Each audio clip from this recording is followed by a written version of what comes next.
आज बुलेटिन में सबसे पहली खबर जो हम आपको समझाने वाले हैं वो होगी बांकीपुर उपचुनाव से जुड़ी हुई। बांकीपुर उपचुनाव का असर क्या होगा, इसके मायने आपको समझाएंगे। दूसरी खबर जो आज इस बुलेटिन में हम समझने वाले हैं वो होगी बांकीपुर में हार के बाद आरजेडी में तकरार को समझिए, क्योंकि आरजेडी के भीतर से अब ये स्वर उठने लगे हैं। तीसरी खबर हम आपको समझाएंगे जेपीएससी पर जारी विवाद को समझिए, क्योंकि 11वें दिन भी लगातार 11 दिनों से छात्रों का प्रदर्शन जारी है। और चौथी खबर आपको बताएंगे मुफ्त स्टीमर सेवा के मायने समझिए। दियारा के लोगों के लिए ये बड़ी सौगात सरकार की तरफ से है। तो आइए शुरू करते हैं खबरों का सिलसिला।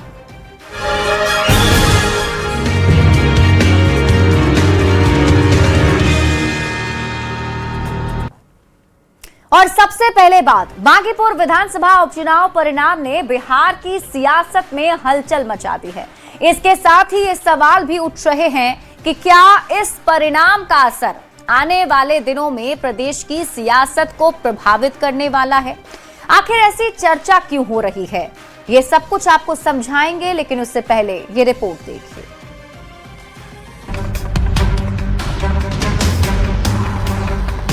नितिन नवीन के बीजेपी के राष्ट्रीय अध्यक्ष बनने और राज्यसभा जाने के बाद खाली हुई बांकीपुर सीट पर हुए उपचुनाव और इसके परिणाम ने बिहार की सियासी हलचल को काफी बढ़ा दिया है। तमाम तरह की चर्चाओं के बीच सवाल ये भी उठने लगे हैं कि प्रशांत किशोर की जीत के बाद आने वाले समय में बिहार की सियासत कितनी प्रभावित हो सकती है। हालांकि अभी बिहार चुनाव होने में 4 साल का वक्त है, तो असर या प्रभाव जैसी कोई बात तो नहीं, पर पहले भी कई उपचुनाव हुए हैं जिनके नतीजे आगामी विधानसभा चुनाव में उलट ही साबित हुए हैं। ऐसे में एनडीए के नेता भी इस उपचुनाव परिणाम को कोई फैक्टर नहीं मानते। हाँ, हार की समीक्षा की बात जरूर की जा रही है। लोकतंत्र में तो हार जीत एक प्रक्रिया है और चुनाव हम लोग हारे हैं तो उसकी गहन समीक्षा होगी, एनडीए गहन समीक्षा करेगी। ये थोड़ा अचंभित करने वाला परिणाम है। हार जीत तो डेमोक्रेसी में कोई बड़ी चीज नहीं है, कभी हार कभी जीत होती है। वहाँ की जनता का जो निर्णय हुआ हम सब लोगों के सर आंखों पर है, लेकिन समीक्षा की जरूरत है। वैसे राजनीति के जानकारों का मानना है कि बांकीपुर के रिजल्ट से बिहार की सियासत तो प्रभावित नहीं होने वाली, पर पीके की भूमिका को एकदम से खारिज भी नहीं किया जा सकता। तो प्रशांत किशोर इस बार सड़क पर तो आवाज उठाते ही रहे हैं, गांव के खेत खलिहानों से लेकर के और शहर की सड़कों तक तो इनकी आवाज थी। अब इनकी आवाज सदन में भी गूंजेगी। दरअसल कोई भी उपचुनाव परिणाम राज्य स्तर के रुझान को नहीं दिखाते, क्योंकि उपचुनाव मुख्य रूप से विधायक चुनने के लिए एक स्थानीय चुनाव होता है, न कि राज्य सरकार चुनने के। वैसे बांकीपुर उपचुनाव परिणाम ने कुछ अहम सवाल भी छोड़े हैं जिन पर निगाह रखनी होगी। वोटरों का कम उत्साह उपचुनाव पर असर डाल सकता है, लेकिन शहरी क्षेत्र के बावजूद कम वोट का पड़ना सवाल तो खड़े करता है। न्यूज़ 18 के लिए पटना से आनंद अमृतराज की रिपोर्ट। तो बांकीपुर उपचुनाव का रिजल्ट क्या कहता है? बांकीपुर उपचुनाव के इस रिजल्ट से क्या असर बिहार की राजनीति पर पड़ेगा? ये कई सवाल हैं और इसे हम आपको समझाते हैं। अब आप खबर तो समझिए, बांकीपुर उपचुनाव का बिहार की सियासत पर कितना असर होगा या नहीं भी होगा। देखिए, बांकीपुर उपचुनाव का असर समझने के लिए सबसे पहले आपको ये खबर समझनी होगी कि आखिर पूरी खबर क्या है। तो बांकीपुर विधानसभा उपचुनाव में प्रशांत किशोर की बम्पर जीत हुई है। अब प्रशांत किशोर की जीत के बाद से बिहार में सियासी हलचल तेज हो गई है। प्रशांत किशोर बिहार में बदलाव की बात अब कर रहे हैं। उनका मानना है कि अब बड़े बदलाव देखने को मिलेंगे बांकीपुर विधानसभा में। पर सवाल है, क्या एक सीट पर चुनाव जीतने वाले प्रशांत किशोर बिहार को वाकई बदल देंगे? इस एक सीट पर मिली जीत का आगे कितना असर होगा, ये समझने के लिए थोड़ा पीछे लिए चलते हैं और इतिहास के पन्नों में झांकते हैं। तो पिछले कुछ उपचुनाव का इतिहास समझिए। देखिए, 1994 का वो वक्त था जब वैशाली लोकसभा उपचुनाव हुए और उस वक्त लवली आनंद ने शानदार जीत वैशाली से हासिल करके बहुत सुर्खियां बटोरी थी, उस वक्त भी ऐसी बातें हो रही थी। लेकिन इस जीत को लालू प्रसाद की हार के तौर पर उस वक्त प्रचारित किया जा रहा था और उसके ठीक 1 साल के बाद बिहार में फिर विधानसभा का आम चुनाव हुआ, यानी 1995 में। साल 1995 में लालू प्रसाद ने शानदार जीत हासिल करके बिहार में अपनी सरकार फिर से बना ली। 2009 में भी बिहार में 18 सीट पर उपचुनाव हुए। 2009 में बिहार में 18 सीट पर उपचुनाव हुए, जिस पर 13 सीट पर आरजेडी की दमदार जीत हुई। आरजेडी ने इसे अपनी वापसी का एक संकेत भी बताया था। लेकिन ठीक अगले साल 2010 के आम चुनाव में एनडीए को प्रचंड बहुमत मिल गया, यानी एनडीए की सरकार बिहार में बनी। फिर 2018 की बात कर लेते हैं। 2018 में यूपी उपचुनाव हुआ। यूपी के गोरखपुर और फूलपुर लोकसभा सीट पर उपचुनाव हुए। गोरखपुर मुख्यमंत्री योगी आदित्यनाथ की सीट थी और उप मुख्यमंत्री केशव प्रसाद मौर्य जो हैं वो फूलपुर से विधायक थे। दोनों सीट पर उपचुनाव में बीजेपी हार गई। बीजेपी को समाजवादी पार्टी ने बुरी तरह से यहां हरा दिया। साल 2019 में फिर लोकसभा चुनाव में बीजेपी की बम्पर जीत हो गई। उपचुनाव और 2022 के विधानसभा चुनाव में योगी सरकार की फिर से यूपी में वापसी हो गई। तो इतिहास आपने समझ लिया, अब आप समझिए आगे क्या होगा। देखिए, बांकीपुर उपचुनाव का बिहार की सियासत पर कितना असर होगा, अब आप इसे समझिए। तो अगर इतिहास के आधार पर कहें तो उपचुनाव का असर अक्सर पूरे राज्य पर नहीं होता है, यानी जो उपचुनाव का रिजल्ट आया है ये पूरे राज्य पर को प्रभावित करे ऐसा नहीं होता है। कई बार ऐसा हुआ कि उपचुनाव में सत्ता पक्ष को झटका लगा है, लेकिन आम चुनाव में उपचुनाव से एकदम अलग ही नतीजे सामने आते रहे हैं। इसलिए ऐसा कहना गलत नहीं होगा कि एक सीट की जीत को पूरे बिहार का जनादेश नहीं कहा जा सकता है। उपचुनाव अक्सर स्थानीय समीकरणों के आधार पर ही होते हैं, यानी उस वक्त जो मतदाता हैं वो स्थानीय समीकरण के आधार पर वोट देते हैं। उपचुनाव उम्मीदवार और तत्कालीन मुद्दों से ही प्रभावित होते हैं और पीके के लिए मनोवैज्ञानिक और राजनीतिक बढ़त ये जरूर है, क्योंकि प्रशांत किशोर अब खुद विधायक बन चुके हैं। प्रशांत किशोर को लेकर विशेषज्ञ थोड़े असमंजस में अभी दिख रहे हैं, क्योंकि प्रशांत किशोर की एक फाइटर की इमेज है और उनके प्रभाव को पूरी तरह खारिज भी नहीं कर सकते हैं। तो विधानसभा चुनाव में ही पीके की असली पकड़ का अब पता चल सकेगा। बढ़ते हैं आगे और बात अगली खबर की। बांकीपुर का उपचुनाव खत्म हो गया, पर सियासत नहीं। तेजस्वी यादव का कहना है कि बीजेपी के गढ़ में पीके की जीत बीजेपी के लिए बड़ी हार है। हालांकि उन्होंने आरजेडी के हार की समीक्षा की बात भी कही, पर उनकी पार्टी के नेता आरजेडी की हार के लिए तेजस्वी यादव के अगल बगल बैठने वालों को ही जिम्मेदार बता रहे हैं। ये रिपोर्ट देखिए, फिर खबर तो समझिए।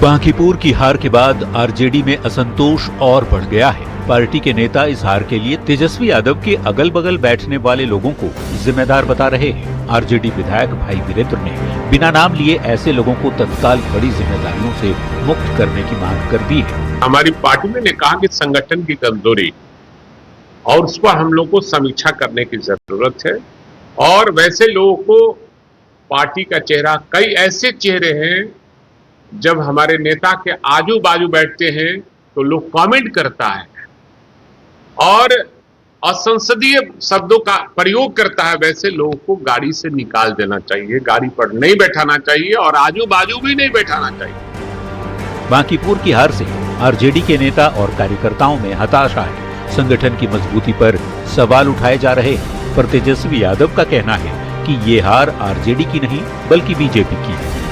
और ये पहले बीजेपी के मुख्यमंत्री हैं और इनके 100 दिन के अंदर, 150 दिन के अंदर भाजपा 2 बड़े चुनाव हारती है, एक एमएलसी का एक एमएलए का। तो इसमें सम्राट चौधरी जी पूरी तरीके से फेल हो चुके हैं। लोगों का विश्वास उन पर, बीजेपी सरकार पर नहीं है। बिहार में सालों तक सत्ता में रहने वाली पार्टी बिहार विधानसभा में मुख्य विपक्षी दल एक नई पार्टी की एंट्री के बाद अपने उम्मीदवार की जमानत जब्त होने से नहीं बचा पाए। ये आरजेडी के लिए चिंता की बात होनी चाहिए। तेजस्वी यादव हार की समीक्षा की बात कर रहे हैं, पर उन्हीं की पार्टी के नेता घर में भेदी होने का आरोप लगा रहे हैं, और ये आरोप न तो पहली बार लगा है, न ही किसी एक नेता ने लगाया है। ऐसे में देखना होगा कि अपनी पार्टी के नेताओं के इशारे को तेजस्वी यादव कितनी गंभीरता से लेते हैं और आने वाले समय में आरजेडी में कोई संगठनात्मक बदलाव होता भी है या नहीं। पटना से संवाददाता शैलेंद्र के साथ ब्यूरो रिपोर्ट, न्यूज़ 18। देखिए, बांकीपुर उपचुनाव के रिजल्ट के अब साइड इफेक्ट भी दिखने शुरू हो गए हैं। मतलब जहां एक तरफ इससे बीजेपी को झटका लगा, तो आरजेडी को भी बड़ा झटका लगा है, क्योंकि आरजेडी का बहुत ही खराब प्रदर्शन यहां पर देखने को मिला। अब आप पूरी खबर समझिए। बांकीपुर में हार के बाद आरजेडी में क्या अंतर कला हो गया है, ये हम आपको समझाएं। उससे पहले आप ये जानिए कि पूरी खबर क्या है। तो आरजेडी विधायक भाई वीरेंद्र ने बड़ा बयान दिया। संगठन की कमजोरी से आरजेडी की हार हुई, ये बात भाई वीरेंद्र ने कही। उन्होंने ये भी कहा कि नेतृत्व के पास बैठे कई चेहरे जो हैं वो गलत हैं। तेजस्वी पर गलत लोगों पर भरोसा करने का आरोप भी भाई वीरेंद्र ने लगाया है। नाम उन्होंने किसी का नहीं लिया, बिना नाम लिए तेजस्वी यादव के करीबियों पर भाई वीरेंद्र ने सीधा हमला बोल दिया। और देखिए, कोई पहली बार नहीं है जब आरजेडी या लालू परिवार के अंदर से ही ऐसी आवाज उठी हो। इससे पहले भी तेजस्वी यादव के नेतृत्व पर सवाल उठ चुके हैं। किसने क्या क्या कहा है, हम आपको अब ये समझाते हैं। तो सबसे पहले बात शिवानंद तिवारी की। आरजेडी के वरिष्ठ नेता हैं। विधानसभा चुनाव के बाद जब विदेश यात्रा पर तेजस्वी चले गए तो उस पर उन्होंने सवाल उठाए थे। हार के बाद कार्यकर्ताओं को अकेले छोड़ने का आरोप शिवानंद तिवारी ने लगाया था। रोहिणी आचार्य जो तेजस्वी यादव की बहन है, उन्होंने भी तेजस्वी यादव के करीबियों पर सवाल उठाए थे। आपको याद होगा, वो घर छोड़कर भी चली गई थी। पार्टी और परिवार में फूट डालने का आरोप उन्होंने लगाया था। यही नहीं, तेजस्वी यादव के बड़े भाई तेज प्रताप यादव भी ये आरोप लगाते रहे हैं।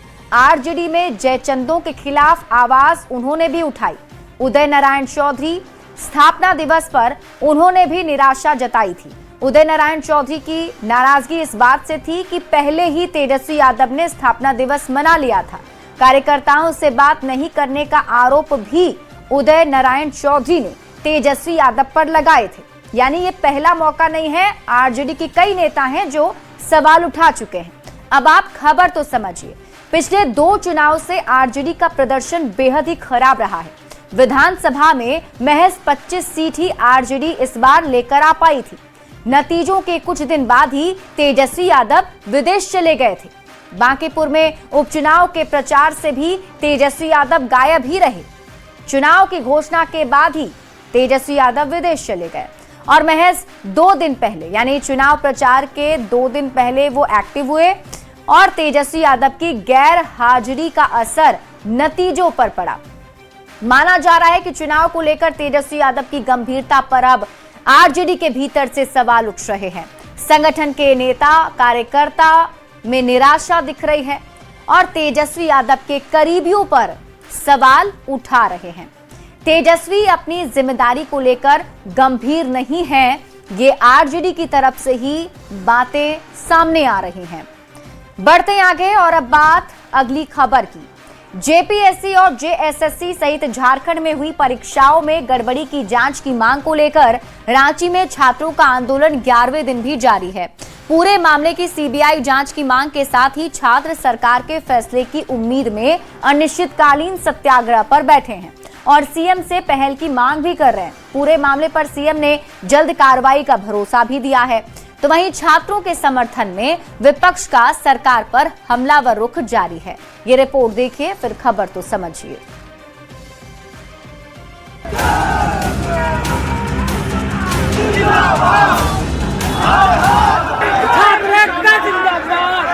जेपीएससी में गड़बड़ी पर घमासान भारी। छात्रों का आंदोलन 11वें दिन से जारी। सरकार की ओर से नहीं मिला रिस्पॉन्स। भविष्य की चिंता के बीच जारी है संघर्ष। सीएम ने कहा, गंभीर है सरकार, फैसला जल्द। रांची का जयपाल सिंह मुंडा स्टेडियम, जहां छात्रों का आंदोलन 11 दिन से जारी है। खुले में टेंट और तिरपाल के नीचे सत्याग्रह पर बैठे छात्र जेपीएससी और जेएसएससी में गड़बड़ी की जांच सीबीआई से कराने की मांग कर रहे हैं। अपने सपनों और भविष्य को संवारने की मुहिम छोड़कर आंदोलन में जुटे छात्रों का अब दर्द भी खुलकर सामने आने लगा है। जो वहाँ लगातार 10-10 घंटा 12-12 घंटा लगातार पढ़ाई करते हैं और जब आंखों के सामने जब सपने को कुचला जाता है ना, तो बहुत दुख होता है, दर्द होता है। सिर्फ मेरे सपने को नहीं, माँ बाप के सपने को भी कुचला जाता है साथ में।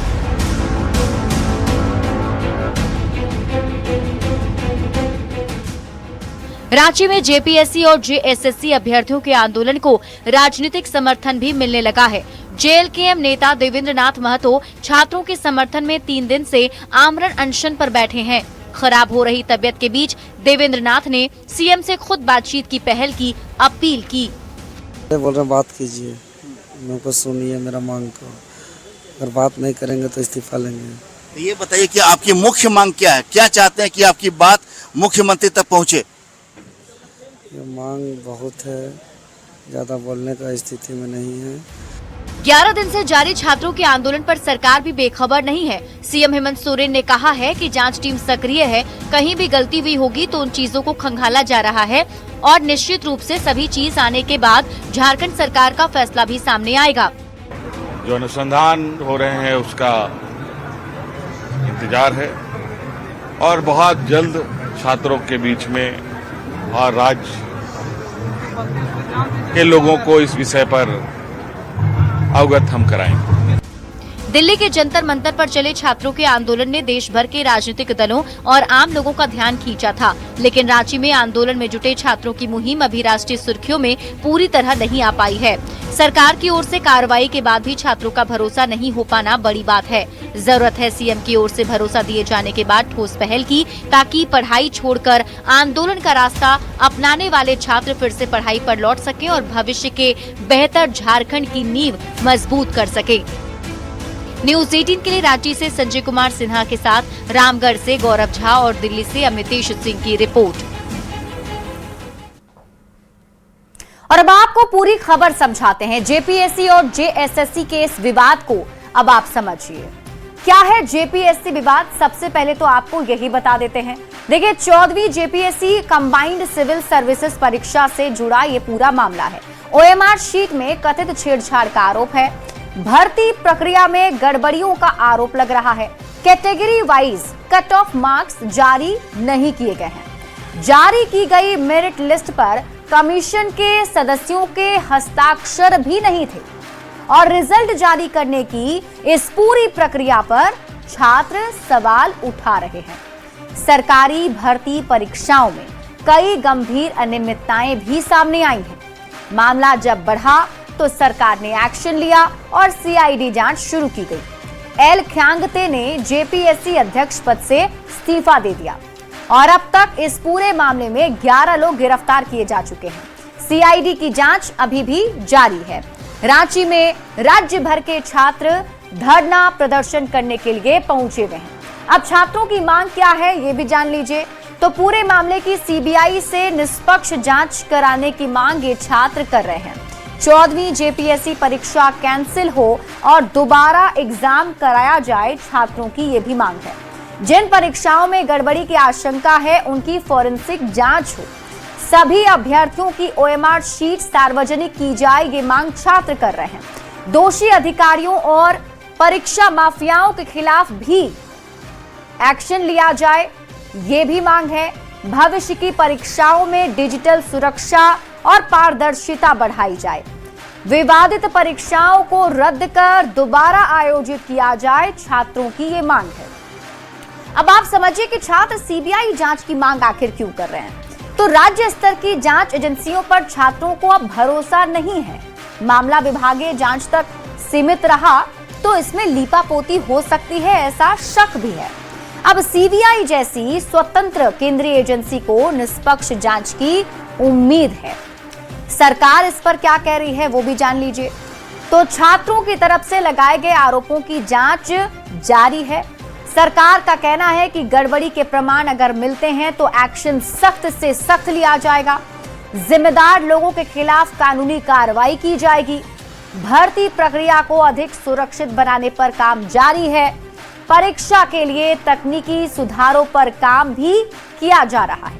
यानी सरकार ये आश्वासन दे रही है छात्रों को कि सख्त कार्रवाई इसमें जरूर होगी, लेकिन छात्रों को भरोसा नहीं है। बढ़ते आगे और बात अगली खबर की। दानापुर के दियारा क्षेत्र के लोगों को मुख्यमंत्री सम्राट चौधरी ने बड़ी सौगात दी है। नासरीगंज घाट से मुफ्त स्टीमर सेवा की शुरुआत की गई। इस सेवा से दियारा की 6 पंचायतों के लाखों लोगों को रोजाना नदी पार करने में सुविधा मिलेगी। अब लोगों को छोटी नाव के सहारे जान जोखिम में डालकर सफर नहीं करना पड़ेगा।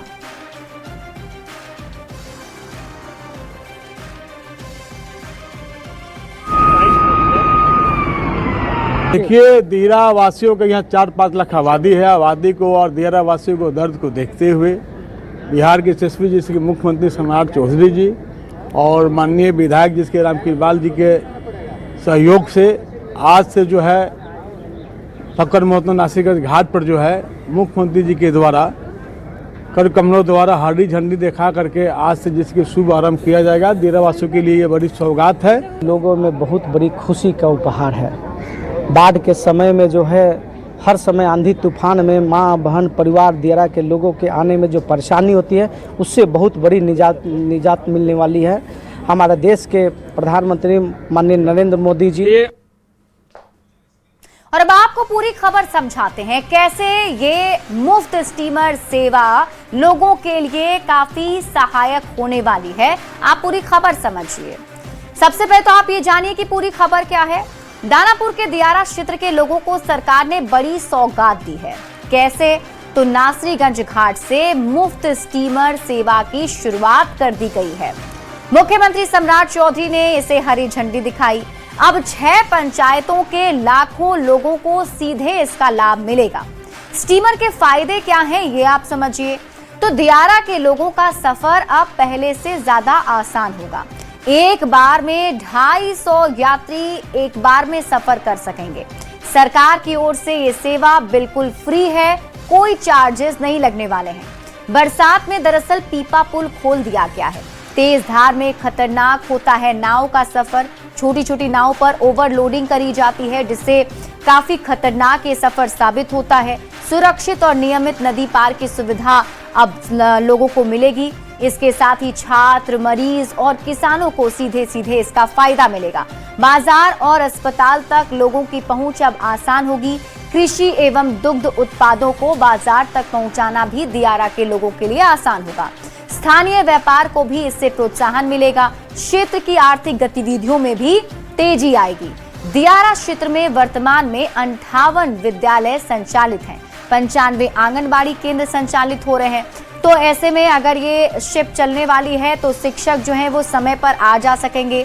बरसात के कारण लोगों का जीवन नहीं रुकेगा। पहले जो प्रभावित हो जाता था, लोगों को बिल्कुल डर के साए में सफर करना पड़ता था, तो ये अब नहीं होगा।